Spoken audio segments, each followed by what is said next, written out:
Say hi! Ang haba ng mga buhok. Pagupit kayo mamaya. Galing to sa kaibigan ng Mama namin. Saan galing ang lovebird? Kay mama bisita. Sa bisita sa friend ng mama ninyo. Binigay sa atin. Ang dumi ng damit ni Saidin. Ang puti ni Saidin. Kaya usog.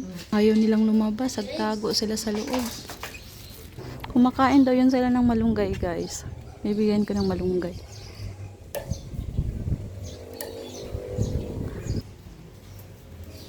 Ito. Hindi sila ano.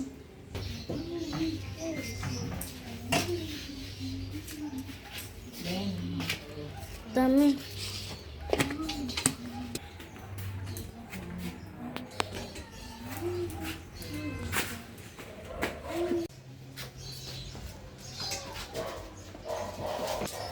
Paano bang pag-aalaga niyan? Wala pa akong idea kung paano mag-alaga ng lovebird. Nalaglag. Ayan na sila. Nagsilabasan na. Nakakatawa kasi nag-swing-swing din yan sila, guys.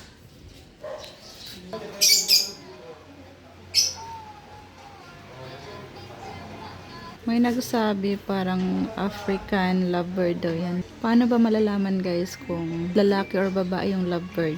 Sakto nilagay ko sila dyan kapag may dumadaan. Nakikita nila. Tapos pag umuulan din, tuwang-tuwa sila pag umuulan. Itinaas ko kasi yung mga bata. Tinusok-tusok nila ng walis tingting. Nanggigigil sila kaya itinaas ko. Hindi nila maabot yan. Ano bang magandang ipangalan natin dyan? Ang tawag ni Yana dyan, Birdie. Every morning, kada gising ni Yana, pumupunta siya dyan. Tinatawag niya, Birdie! Birdie!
Shampoo ang ilagay sa buhok. Hindi sabon, shampoo. May shampoo na yan na. Dali na. Yan.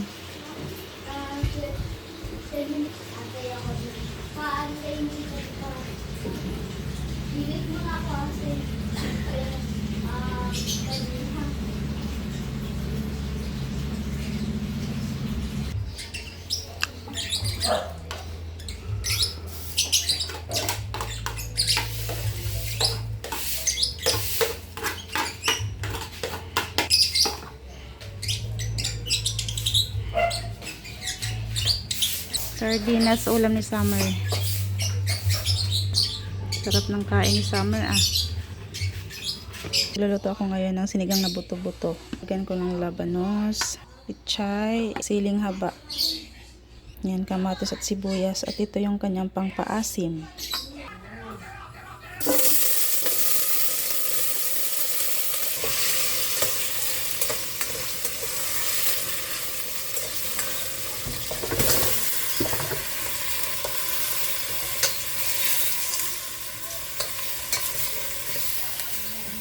Piso lang.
wala na nga. Ito. Thank you. Thank you.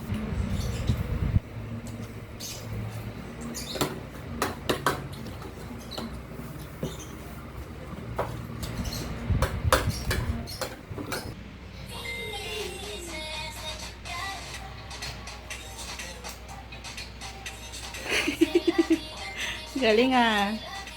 Oh? May mga dancer pala ako. Oh?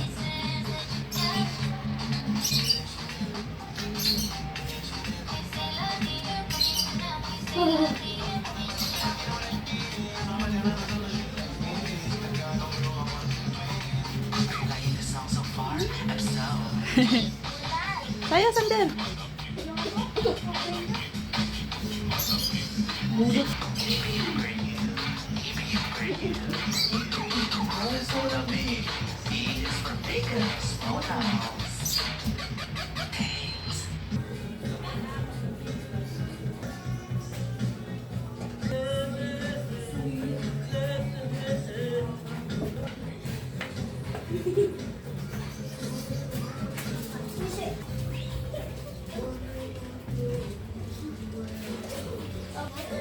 Ito na yan.